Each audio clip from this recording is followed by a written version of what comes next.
Hey, I'd like to welcome you to another episode of Mission Matters. My name is Adam Torres, and if you'd like to be part of our community, head on over to missionmatters.com and click on Community to Apply. All right, so today is a very special episode. I've been working on getting this interview for the last year. I've been excited. I have Mark McCormick on the line. He is the co-author of Bye Bye Barry, and he's also responsible for working on and co-authoring the initial version of the Barry Sanders autobiography as well. And so I'm just thrilled, first off, to have you on the show. And I want to say, hey, Mark, welcome. Thanks for having me, Adam. All right, Mark. So this conversation is a long time overdue. We're going to go, of course, into current projects you're working on and your current work. We're going to also talk about the Bye Bye Barry book, the documentary. For those that are out there living under a rock, Barry Sanders is all over the media right now for the book and also the documentary going #1 on Amazon. And actually, their most, as of to date, their most viewed and streamed documentary of all time. So breaking records over here, but what do we expect from Barry but breaking records? But Mark, we're going to start this interview the way that we start them all, with what we like to call our Mission Matters Minute. So Mark, we at Mission Matters, we amplify stories for entrepreneurs, executives, and experts. That's our mission. Mark, what mission matters to you? For most of my career, whether I was working at a newspaper or whether I was running a museum, which I've done, or whether I was working at a nonprofit like I am now, like the ACLU, I've always been interested in trying to be a voice for people who did not have a voice. My Twitter handle says that I am a juror in the court of last resort, because when I was a columnist, people would try all manner of things to try and get themselves out of a difficult situation. And they'd ultimately end up calling me and say, Mark, what could you do? And there were times where I could actually help. You know, there are times when you're involved in journalism, where journalism actually happens, where you're helping people. So what matters to me is fairness in our culture, and to what degree all of us are serving that culture. Because if you're not, you're just a parasite. Yeah. Well, great having you on the show today, Mark. And I'm a big fan of individuals like yourself that are going that extra step. And we're going to talk, of course, about the nonprofit that you're with right now as well. But let's go a little bit further back into your career in either journalism or writing. Like where did all of this come about? Like, how did all that start for you? It was interesting. You know, I originally really wanted to be a photographer. I was always interested in photography. We had lots of photographs in our home. I actually have a photograph of someone in my maternal line. My mother's great grandmother, who was born a slave. I have a picture of her. Wow. My family helped establish an all-black town in Oklahoma, Foley, Oklahoma. So there was all this history. There were all these photographs, and I thought that was really the path that I might go. But, you know, things happen. I ended up writing, and the real inspiration for my career was my sister, who was the high school journalist of the year in Wichita back in 1971. And she won a scholarship to the William Allen White School of Journalism at the University of Kansas, and that's where I ended up. But she really was my inspiration. She was like a mom to me. She was a teenager when I was born, and she would write us letters. And one of the things that I remember fondly is I was sitting on the floor in my mother's room. My mother would read me those letters, and even as a child, I would say, I wish I could write like that. I think I want to write like that someday. It did something to me, and that feeling really never left. So even when I left daily journalism, I still tell people that I'm a recovering journalist, because if it's in your system, you never really get it out of your system. But she was really the inspiration. And I, you know, when I got to middle school, I was the editor of the newspaper, the yearbook, same thing in high school. You know, got into summer camp, and then, you know, really the rest was history for me, meeting people at the University of Kansas. And I really feel like I would have very little or be very little but for the experience of being able to go to the University of Kansas and have some of the professors there just throw their arms around me Mm. and really take care of me and help me and guide me. Mm. I remain close to them to this day. Yeah. What would you tell let's just say the next group of would-be writers, journalists, entrepreneurs, creators, right? Like, what would you tell them, like with the benefit of hindsight, in terms of like how to enter the field, or like how to pursue their dreams and their passions? The landscape is very different today. I can remember thinking to myself, not only do I enjoy writing, but this seems like a pretty secure field. And then about the time that I got in it, about the 80s and the 90s, it started to contract. Yeah. So it is very different. So the opportunities aren't the same, but I think there are more. I think where we are in terms of the digital world, there are a lot of opportunities to write online, to write for online organizations. But the most important discipline is finding something to write about almost daily, if you can. Daily is best. And then to do a lot of reading. That reading will help you get a sense for, how a sentence should have rhythm. Yeah. Tell a story, how to use words concisely, so that there's not all this word inflation and people start skipping paragraphs, and pretty soon they've put down what you've read. Yeah. But those two things are really important, getting the writing in and getting the reading in. And one of the things that really helped me was I took a break from writing at one point and started editing, and it closed the circle, it closed the loop, the learning loop for me. And I felt like I took a big step forward editing other people's work, because it made me more critical of my own work. That's interesting. So speaking of writing and speaking of books, I wanna. So for everybody watching this that maybe hasn't been following the story, so we recently re-released an expanded version of Barry Sanders' autobiography. But Mark, he worked on not only this one, of course, but on the first version as well. So I want to take us back, maybe down, or take you back down memory lane. I wasn't there for that one. I'm there for this one, but I want to take you down memory lane of maybe what it was like to work on that first project. Like how did it all come about? Like, give us the story. Well, Barry called, I think it was like in the mid to late 90s, and said, I'm thinking about taking a vacation somewhere, and would you like to go? I said, yeah, of course. And so we were on vacation, and we were, just sitting around talking, and he just says, at one point, I'm thinking of hanging it up. I'm thinking of quitting. And I was stunned, because, this was a person who was doing incredibly well in the league, and that's understatement. But I got the sense that there was this weariness that was starting to take over, and that game is so dangerous. That if you're not fully focused, you could really get hurt, and you can get hurt even if you are really focused. And it takes a lot of energy in the off season. You're doing all this preparation, stretching, and all this. It's a real pull on you. And he'd gotten to the point where he was performing at such a high level for so long, it just kind of makes sense.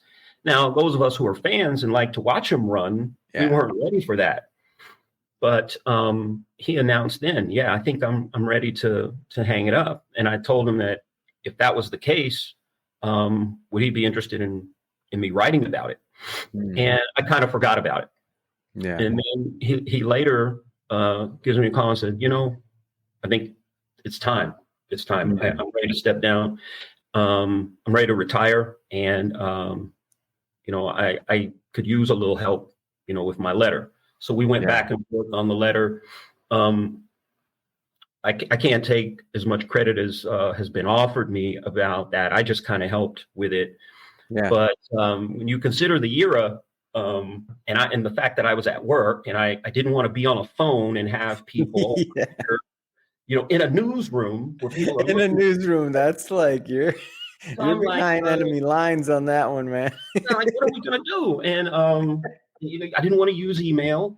You had email. I didn't want to use email because then the company would have it. And so I can't remember which one of us came up with the idea of the fax, but Yeah. we gave Barry a name, B. Abernathy. I don't know where I got that from, but that's how we were faxing the letter back and forth unnoticed. Yeah. And then we finally got the letter together, and he sent it, and then immediately stepped on a jet and flew off to England. Yeah. And when I seen that the picture that's in this version of the book, and I think it might have been the first version too, of you and him, that's what I was picturing. I was picturing, like, I'm picturing when I think of myself in my own life, like that would have been like me and my buddy. I'm like, hey, one of the friends that I would have had like that, his name's Eric. So I would have been calling Eric, and I'd be like, Eric, all right, I think I'm done with this. And this is like, now we're plotting, like, how are we going to do this? And now we got a code name. Now we got to how are we going to communicate? How are they not going to like, how are we going to do this right? And I think about that like relationship, and I think about how all that transpired. And now you being, of course, that's the first stage of it. And then now this next stage where you're entrusted to help bring that book and tell that story to life. That's a lot of pressure. It was, and it wasn't something that was easy to do. At the time, I was an editor for a team of reporters that covered, crime and safety. That was the name of the team. We covered police and the courts, and we kind of had a rule that, if you had a reporter at the scene of a fire or a standoff or whatever, the editor needed to stay until that situation had resolved. Wow. Yeah. And so we had been trying to shop the book about Barry. And interestingly, we didn't have a lot of takers. I had publishers tell me that they didn't even think Barry was a Hall of Famer. Wow. And this I was thinking, obviously a long time ago. Yeah. I was like, you just don't watch a lot of football. Yeah. So we had a hard time selling it, but Barry has a genius agent in JB Bernstein. Yeah. And he struck a deal with this company. And when we started counting back from when we wanted the book to be out, we wanted the book to be out around Thanksgiving of 2003. Yeah. When we started counting back, I basically had 2 weeks to get the rest of the book written. Wow. We had 3 or 4 chapters done. One was about Nancy, Barry's sister, to whom the book is dedicated. A chapter about why he left, and I think one other chapter. But I had to do the rest in 2 weeks. And in the publishing world, they call that crashing a book, because you're driving so fast, you're likely to crash, right? Yeah. And at the time, wow. So hold on, I got to pause you there for a second. So one of the biggest stories, biggest names in football, even if we're just talking from the news side of things, like it's a huge story, like him leaving the league, all that huge. And now you're crashing the book, or not, trying not to, but you're like, man, I have to take a breath on that one, Mark. That's a lot. Yeah. Well, I mean, it gets better. So I'm pressing, and every day I'm thinking I need to get home to start writing. But then, interestingly, every day it seemed like there was a new standoff. It was come on, because it was inconvenient to me. So, where are these people creating news here? Don't they know I got a book to write? Exactly. So I was like at the office till 8 or 9 or 10, and then I'd go home and stay up all night. And I had a new baby at home. My son Kirkland had been born. My God. So I'd come home, I'd be typing. Kirkland would be, asleep next to me. And then when he would cry, it would kind of stir me. And I was like, oh, it's 2 or 3 in the morning. So I'd give him a bottle or change him or whatever and keep writing, maybe grab some sleep. And I did that for about 2.5 weeks, to get the book done. So the process itself was kind of tough because I wasn't in a situation where I could take off a block of time and do that. So I was working and then working all night. And I'm guessing now it was kind of fortuitous that I had to rush through the book and get it done that way rather than take off. I think there were some diamonds created from all that pressure. Absolutely. And I think this is not really what you want to do, but sometimes you do your best work under that kind of pressure. Yeah. And having been his friend since we started school, there was a lot that I knew about. So I was probably the right person at the right time to do this project for him. Yeah. Yeah. It's amazing the way sometimes I feel that God just puts these things in place. Like God has plans for us that we don't know. Like sometimes I funniest thing I like to do is just laugh at myself. Like, okay, Adam, you're making another plan. Let's see what God thinks, because like, it's so we plan, God laughs. Exactly. It's so interesting because I see this and I'm like, when you read the book, when I read the first one, I would have never known that. Like I knew a little piece of it just because I've spoken to Hillary about it and you talked to her a little bit, but I didn't know the full story. Now that I'm hearing it, I'm like, with all of the layers, I'm like, I would have never known in a million years. But then, because it's a great book, number one, but then because you're in each other's lives and you're friends and you understood, like you were the only person for a ghostwriter or for somebody that didn't know Barry to do that, and for him to trust that person enough, or just for any author, any person to be able to open enough. There's a relationship that's formed with anybody that's helping you write a book. So that process that you were able to do was based off of, X amount of years of a relationship since grade school. But for an outsider like ghostwriter to do that, we're talking a 2-year process that you were able to do because you had some of the backstory. You were there, you lived it. Yeah, and then everything that we laughed about, everything that we talked about, everything that we were serious about, became fodder for the book, possibly. Yeah. But I still feel very honored because you said something that made me think. I feel really honored that he trusted me to write about it. I write. I've always written. But when I thought about, asking someone to write about me, it put me in his shoes, and I was thinking it would take a lot of trust, and for something like that to happen, or for someone to ask you to do something like that, and I feel very honored that he trusted me in that way. Yeah. So now so fast forward, some years, and at some point you get a call, you get a knock. I'm guessing it was JB. It might have been Barry. I don't know, but somebody's knocking on your door and they're like, "Hey, there's going to be a movie, there's going to be the book that you did. We want to revamp that." What was your, I guess first tell me the story. How'd you hear about let's just say the relaunch? Like, how'd you hear about that one? Who broke the news? It was JB. You were right. I called it. Yeah.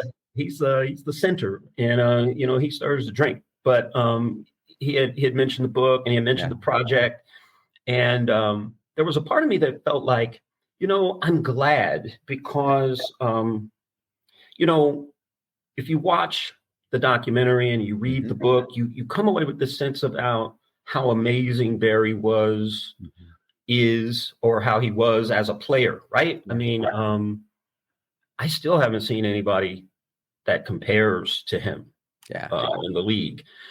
But what I felt like I didn't necessarily capture in the book as well as I had wanted was what kind of person he is.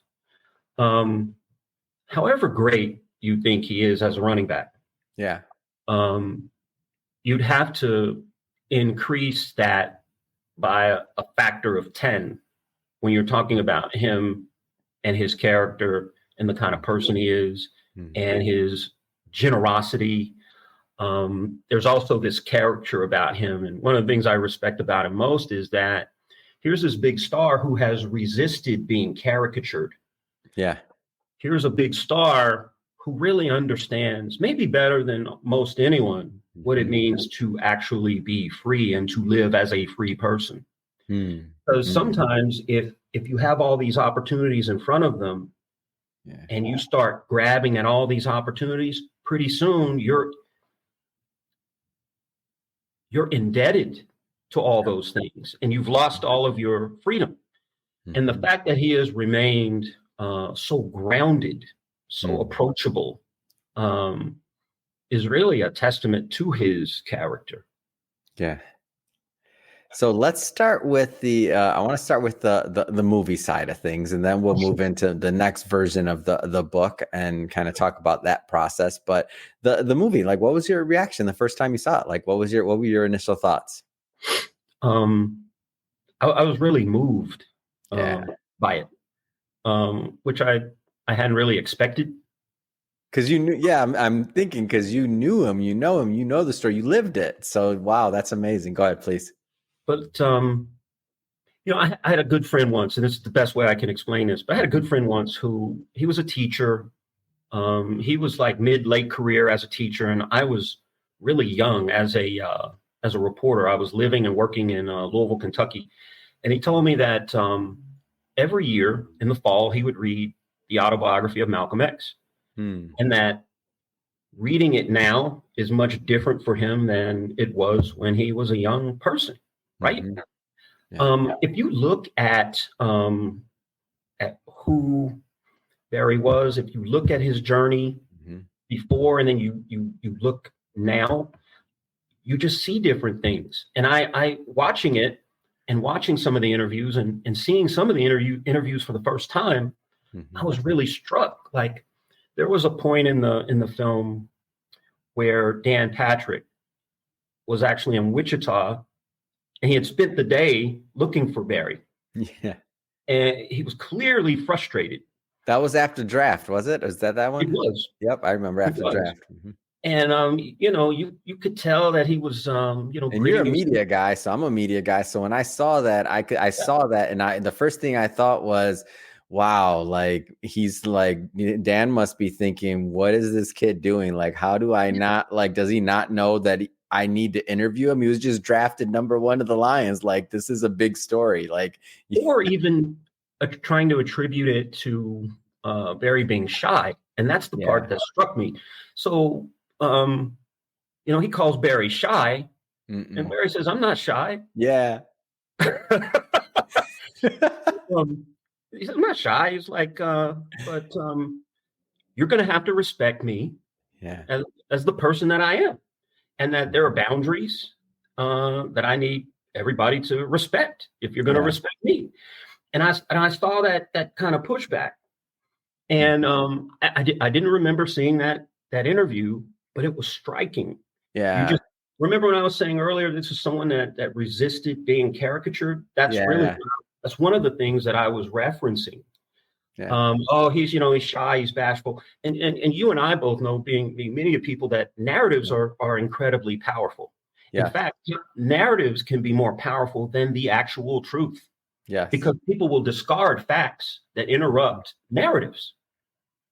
But what he was doing was he was resisting this kind of aw shucks kind of Kansas hayseed. It was like, no, you need to respect me as a person. Yeah. And I'll make the decision what is important to me and what I think, I need to do to accommodate you. And I thought that really spoke, to his character and, what he was feeling. I talked about, the past in the beginning, like that experience took me kind of full circle, because during Barry's Heisman season, we were talking on the phone. He was in Stillwater, I was in Lawrence. And he was like, every day when I leave the field, there's someone new there. Someone wants me to sign with them. Someone wants me to do a commercial. Someone wants something from me. There's a reporter who wants to talk to me. And he says, I'm sick of it, man. He said, do you think you could get away and come down and hang for a couple of days? So I left Lawrence and I went down there and just kind of hung out with him. And then I wrote a story for the Wichita paper when I was still a student. But I got the sense then that he was just trying to figure out, how am I going to navigate this world? And he just wanted his friend there. And I felt like we'd done that again with this project. Yeah. That I think he just wanted to be understood.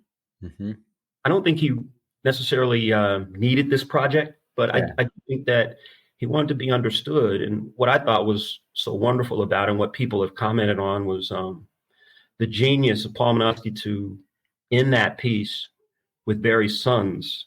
Yeah. I just thought that's what really got to me. It brought it full circle. And then since you were there from when you they have sons, I mean, that moment really had to move you. Yeah. It brought it full circle. And since you were there, even just to see them like grow up, right? So now you see them as, you know, men on the screen. And just like, I was like, wow, to see it from your eyes, who's watched like and been a part of all of that. I'm like, wow. And then to bring it from the from where he started when he left to now ending it that way in that conversation, it was like, wow. I thought one of the things that I thought was great, and what I learned after, you know, being part of the book, the process, all reading it. I mean, knowing I knew him as a fan, of course, and you may or may not know this, but I'm from Detroit, so I grew up watching him play. So no, born and raised, I'm from Detroit, so right there, Southwest Detroit. So born and raised, watched him, and I was of that age where we thought I was like, I think he's a superhero. Like that's what we thought. Every kid on the playground, everything else, like I don't think he might be an alien. Did you see what he did? How come we can't run like that? Like, I don't know. So I was that age. Like, how did you feel when he retired? I was still pretty young, so I would say that I felt I didn't have like an informed opinion other than being like just sad, like, oh man, I don't get to see him anymore. Like this isn't like, you know what? And I remember the adults around me being like really mad. I do remember that feeling, as the adults around me being like really mad, the hardcore fans. I'm still young. I'm still just trying to run around and grab a card and, you know, have some fun. But so for me, it was just like, I knew they were not too happy about that, but I grew up with it. And as I got older, I knew the story more. But in working on this project, one word that I just couldn't even describe was consistency. Like I couldn't understand. I still very well, and I don't know if he knew at the time or not, or if it's one of those things as you grow up older as a man and you look back at your life and you look at some decisions you made. But like when I think about walking away from records and things like that, he was making those decisions in high school, maybe even before that. Who knows? Yeah. And it's like, I think about myself because naturally when you see something like this and you're like, in high school, could I have walked away from a record and be like, no, let the younger kids play. Like, let the young guys come. We already won the game. Like, it's okay. And to be that consistent though, throughout your career and then get to the biggest stage with the biggest records and still do it. And just to have that consistency and character, I thought that I'm very happy that he did the movie. Like you said, he probably didn't need it, but I'm glad he did it because what he did is, which is characteristic, at least of what I know of based on the work that I've done on the book, is that he controlled his narrative and that he was consistent. Like he knew that at some point somebody was going to do something and it was going to be whatever they wanted to do about him. And for whatever reason, this project came together and now he encapsulated it the way it should be with his input and with the truth of the story. But that consistency blew me away. I'm like, high school, would I have made that decision? College, today would I make that decision? No. Yeah. I don't think I could have did it. I'd have been like, what, 9 yards or however much, like depending on which record it was. Like it was phenomenal. I couldn't believe it. That's a lot of maturity. But there was the deeper message in the book, and I think it comes through in the film as well, which I have found, fascinating. I was talking to a family member who's, particularly insightful, who's making the point that if you read Barry's story, Barry is telling you it is okay to leave any situation that is not serving you, and you can leave unapologetically. It may cost you, when I visited after his retirement, we were at the mall and we were on the lower level. People were shouting down at him from the upper level. Wow. Angrily about him. But what he was sharing is that, if a situation is not right for you, it's okay to leave. And I just thought that was really insightful. And I thought that was powerful. And it really speaks to his character and then just having sensational parents. I mean, sensational people, incredible people. He's really a reflection of them both in a lot of ways.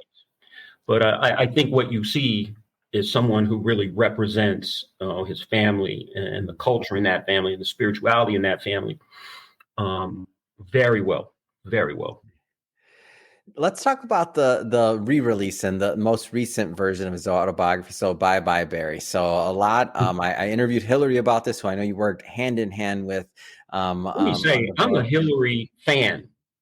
I'm a Hillary, Hillary fan. Hey, I don't. I'm a I, big Hillary fan. I mean, as difficult as that first portion was, writing yeah. the book the first time, Mhm. Hillary made it a lot easier, with us working together. She's a journalist too, so like we were kind of fellow tribes people, Mhm. and I think we liked working with each other because we just kind of had a sense for the common language, the Mhm. common goal.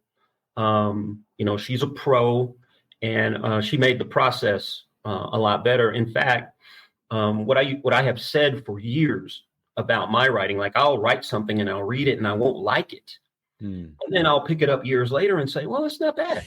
Yeah, you're like, I did that. Yeah, and it's like because writing is difficult if you're doing it well, and if you're doing it the right way, it is difficult. Yeah. It's sort of like when people talk about golf being a good walk spoiled. You know what I mean? Yo, yeah. That's tough to Mhm. do. But when you have someone like Hillary helping, it went very smoothly. Yeah. And as I read things again, I was like, that's not bad. I've Mhm. always been so self-critical, but when I read it, I said, oh, that's not bad. That's pretty good. Yeah. How fun was it to see some of the like to also just rehash the memories? Because it must have been like, because now you had to go through the book again with the fine tooth comb. You had to think about what was relevant, what didn't, what changes were made, what things just didn't necessarily apply, like what pictures did include. Like, was that process fun for you?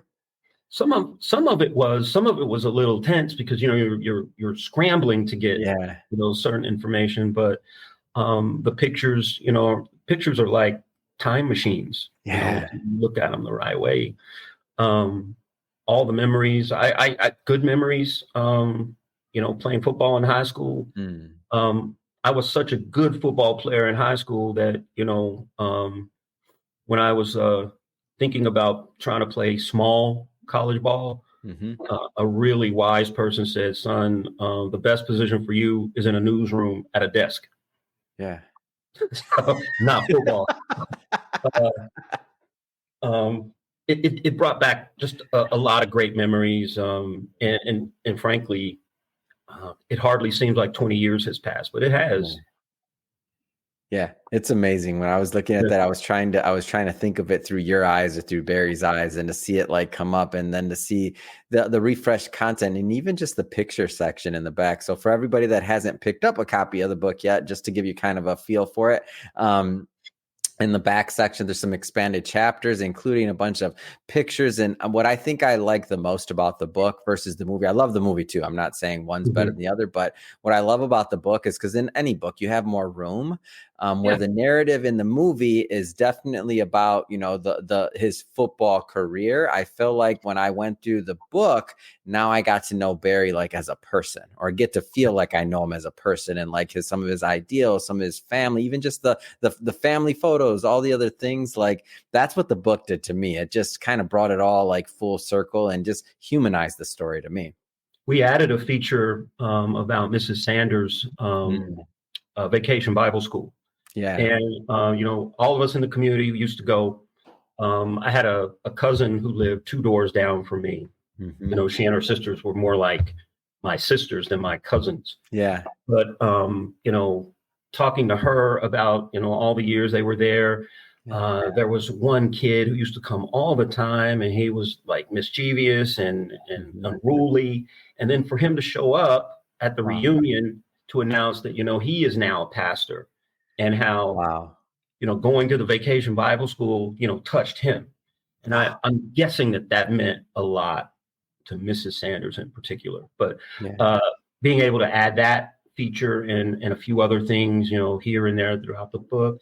If you had it before, as you said, if you had the first version, this is very different in a lot of ways in terms of all the pictures, Yeah. content that we've added to this one. Yeah. Yeah, I loved it, and when I looked at it, and what I think was a rare moment, and just what even just in books in general, is you don't always get the feeling that when you open that book, like you're kind of almost like in that person's life. So part of the, especially those the way the last chapters were designed, because it feels almost like a family album with a lot of Yeah, those pictures that were. It's almost like you're sitting, you're on the sofa and you're like, oh, with Mrs. Sanders, like, oh, let me see the photo album of the kids, or let's see what's going on, like that's almost the feel and the flavor I had. And I'm like, man, what a special opportunity to bring that to Barry fans, to readers, and also to his family, and just to encapsulate, hopefully, the best we can, his legacy and what people will, read and see many years into the future when they say, hey, who was Barry? yeah, and congratulations to you. This was quite a project to get done, and between you and Hillary and others that I've met, along the way. You made the process very easy for us who were writing and editing.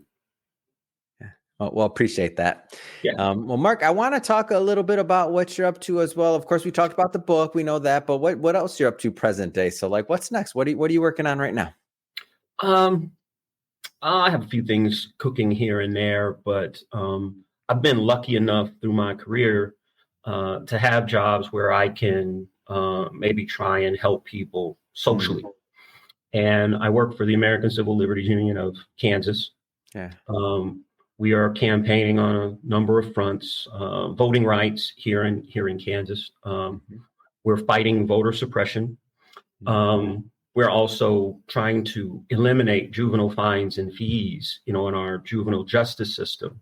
Here in the state, if a child is incarcerated, the state charges that child and the parents basically a fee for being incarcerated that the child has to pay back. If the child has, a urinalysis that they have to take, they have to pay for that. They have to pay the lab fees. And there are juveniles in this state who are reaching adulthood thousands of dollars in debt. Wow. And we don't think that's right. Kids don't pay bills. I wish they did. They don't. Yes. And so we really have no business, saddling them with this kind of debt.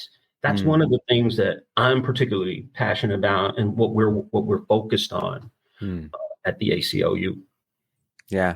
And so how did you originally get involved with the organization? Like how did it find you, or you find it? Well, I'd always known a little bit about the ACLU, and what I learned in school had to do with, how they were always standing up in situations in defending free speech, even when that speech is coming from people who are just terrible and saying terrible things. But, working for the organization taught me that, the organization writ large, not our affiliate, but the national organization, is fighting on no fewer than 95, 96 different issue fronts. Yeah. And so at the time I met our current executive director, I was running the Kansas African American Museum. And it was very important to me that the exhibitions that we had, our community outreach, really spoke to us being activist oriented. So what I wanted to do to promote the museum and that cause is to have the executive director of the ACLU debate the district attorney in Wichita. And we were talking about how to get this done when he said, I'm looking for a communications person, and I went to school in this part of the state and thought I would like it, and moved up here in 2018 as a result of trying to organize that debate. The debate didn't happen. Yeah. I think it's not because our executive director didn't want to. I just think it just kind of fell by the wayside as I moved. But yeah, that was in 2018. So wow. Amazing. Well, Mark, I just have to say, it's been great having you on the show. I'm so happy and thrilled to have been able to work with you on this project. I know I'm going to hear more and more things of you, especially with you and the nonprofit that you're working with. So look forward to hearing more. That being said, if somebody's watching this or listening to this, and if they want to follow up and connect with you, your organization, or follow the journey, what's the best way for them to do that? You can always hit me up at LinkedIn. There's a lot of people find me on LinkedIn, and it's a good indication of like what I'm up to at the time and what our affiliate's up to at the time. Fantastic. So we'll put the links and all that good stuff in the show notes so that our audience can just click on them and head right on over. And speaking of the audience, if this is your first time with Mission Matters or engaging in an episode, we're all about bringing on business owners, entrepreneurs, executives, and experts and having them share their mission, the reason behind their mission. Why do they do what they do? What gets them fired up to get up in the morning and to go out in the world and make a difference? If that's the type of content that sounds interesting or fun or exciting to you, we welcome you. Hey, hit that subscribe button because we have many more individuals coming up on the line and we don't want you to miss a thing. Mark, again, it has truly been a pleasure. Thanks so much for coming on the show today. Yeah, thanks for having me, man. Good to see you finally.